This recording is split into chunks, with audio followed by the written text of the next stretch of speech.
আমরা এখন teachers day shopping করতে এসেছি। কি কিনছি আপনারা দেখুন।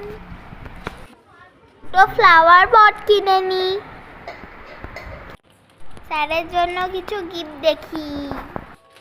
এবার কিছু খাবারের জিনিস নিলাম। এবার একটা পার্স দেখি। তার সঙ্গে একটা ব্যাগ নিলাম। আর একটা কাপের সেট দেখছি, স্যারের জন্য পছন্দ হলে নেব। আমার স্যারদের জন্য দুটো কাপের সেট নিলাম। তার সঙ্গে একটা হটপট নিলাম। এতে করে আমরা বিল করতে যাচ্ছি।